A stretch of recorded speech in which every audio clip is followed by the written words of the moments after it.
Bueno chicos, ¿qué tal? Buenos días. ¿Cómo están? El profe por acá, Lucas. Hoy les voy a grabar la clase siguiendo un poquito con lo que es la lógica interna, ¿sí?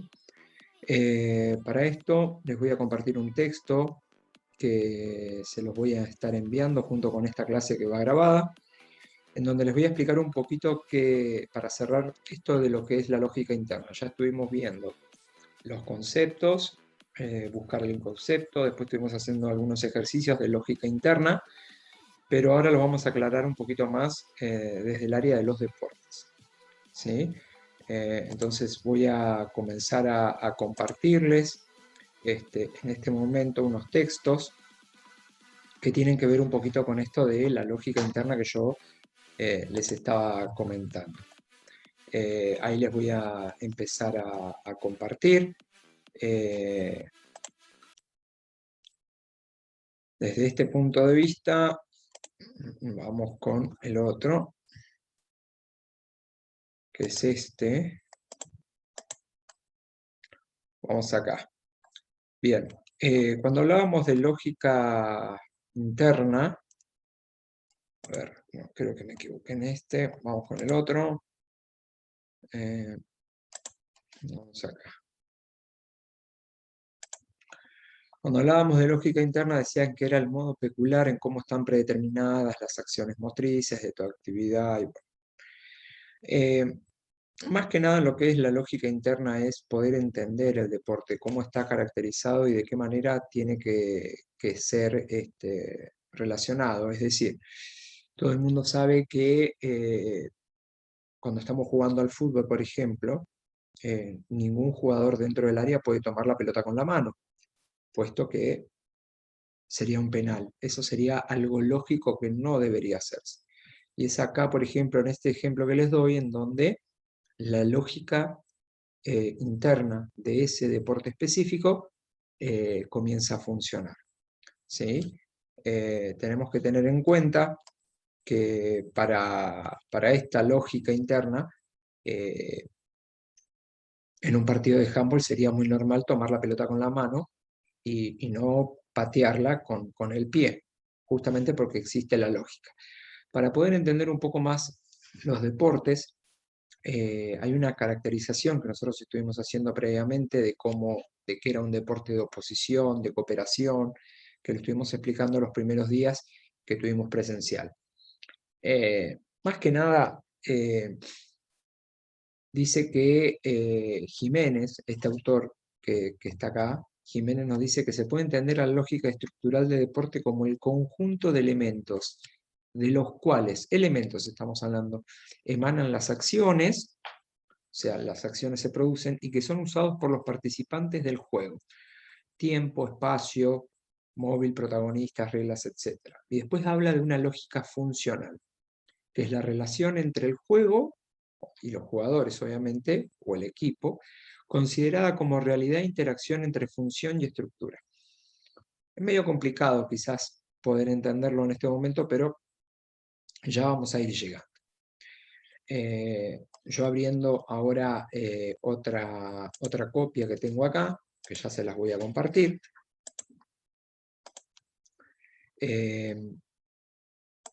Es esta que tengo acá, si no me equivoco. A ver. Sí. Dice que el concepto de lógica interna permite establecer las características de una tarea de expresión corporal. ¿Qué es lo que va a suceder en el deporte? Dice que habla de constantes estructurales y funcionales. Si acá tenemos el concepto de lógica interna, tenemos estructuras y funciones dentro de un deporte. En las estructurales tenemos a los protagonistas. ¿Quiénes van a ser los protagonistas? Los protagonistas van a ser los jugadores. El espacio de juego, ¿sí? ¿Dónde se va a jugar? Se va a jugar en una cancha de vóley, se va a jugar en una cancha de fútbol, en una cancha de hockey. Todas tienen diferentes tipos de medidas.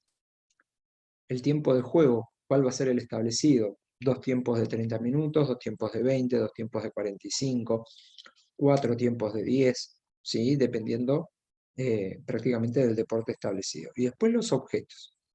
¿Cuáles van a ser los objetos? Obviamente, los objetos van a estar establecidos por la pelota de fútbol, la pelota de básquet, los banderines, el árbitro, las reglas, ¿sí? Todo eso va a estar en una lógica estructural que nos va a hacer entender el deporte, ¿sí? Y después habla de funcionales, nos habla de roles, comunicación, sus roles estratégicos, o sea, la estrategia que vamos a utilizar para poder jugar, para poder quizás ganar ese juego. Dentro de la comunicación es establecer un tipo de comunicación entre, por ejemplo, defensores, mediocampistas y delanteros, o arquero con defensores, la técnica que vamos a utilizar, ¿sí? Gestos técnicos para poder sacarnos de encima a un rival y demás. Esto es lo que más o menos lleva a poder entender un deporte, la lógica interna de ese deporte. Y por eso volvía al ejemplo anterior donde decía que en un partido de fútbol un defensor no va a tomar la pelota con la mano para despejarla, pero sí podemos esto verlo en un partido de handball o en un partido de básquet y demás, en donde tampoco vamos a ver en ambos deportes a alguien patear la pelota, ¿sí? Justamente por esto, porque cada deporte tiene su estructura y su funcionalidad. Ahora vamos a pasar al otro texto que les tengo preparado, donde especifica un poquito más esto que les venía explicando. Vamos a ir con este. Entonces, hablábamos de los elementos estructurales, ¿sí? Acá habla del espacio. Bueno, recordemos que es del cuadrito que vimos recién, el del lado izquierdo, los estructurales. El espacio dice que es considerado un elemento dinámico y de acción, por tanto el análisis estructural se realiza en función del uso que le dan los jugadores. Sabemos que, por ejemplo, en una cancha de básquet tenemos el lanzamiento de doble, el lanzamiento de triple, que tiene que ser, está delimitado, el lanzamiento de los tiros simples, lo mismo que en una cancha de básquet, de fútbol, perdón, donde el arquero va a tener su área para poder tomar la pelota con la mano y demás. O sea que el espacio ya me va a determinar cómo voy a jugar, si la pelota se va afuera pasando la línea lateral y demás. Entonces ya estoy teniendo una lógica estructural de que el espacio ya me está determinando cómo voy a jugar ese deporte, ¿sí? Ese espacio puede ser compartido, ¿sí? Como en cada campo de juego, por ejemplo en el básquet, ¿sí? Eh, o no puede ser compartido. Quizás un espacio, cada uno tiene un espacio diferente, por ejemplo, en el vóley o en el tenis, ¿sí? Vamos a tener también eh, el tiempo de juego, ¿sí? Cuántos tiempos se va a jugar, ¿sí? Y además que eso era lo que yo les comentaba hace un ratito de los tiempos que me va a determinar cuánto tiempo voy a tener quizás para convertir un gol o para poder defender una pelota. El objeto, ¿sí? Dentro de la lógica estructural otra vez, dice que es el que facilita la comunicación entre los jugadores. Por ejemplo,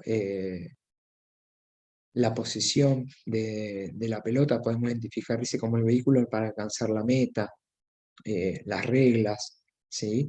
El móvil, la pelota que tiene que ser embocada y demás, los protagonistas de la acción, y que son los compañeros y los adversarios, ¿sí?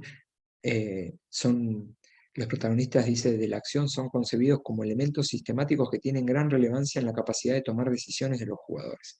O sea, es algo complejo quizás, pero es más fácil de lo que creen. La lógica estructural, digamos que va a ser lo que se ve dentro del campo de juego y lo que me va a determinar, ¿sí? La lógica estructural.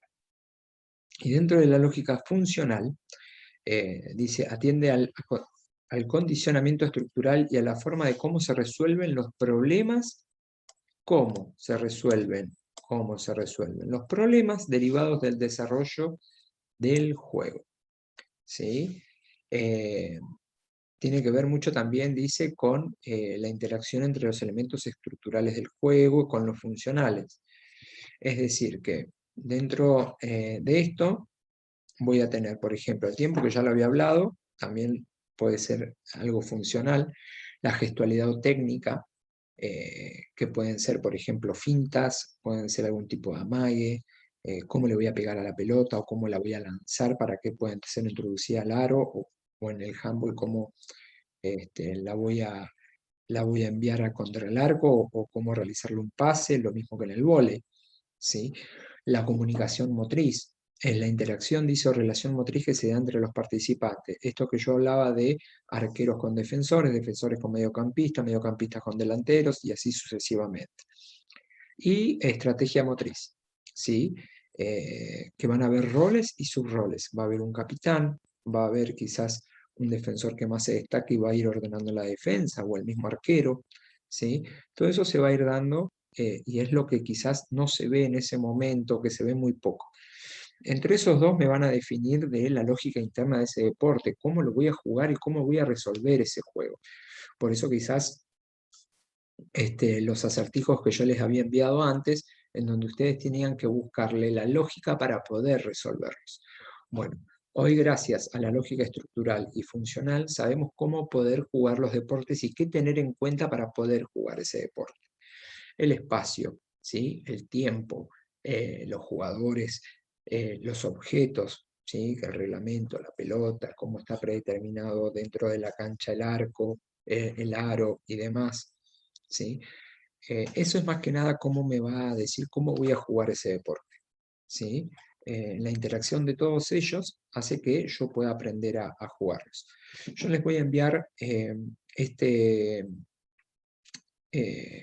texto y el otro que les acabo de mostrar, y la idea de esto es que ustedes puedan realizar, ¿sí?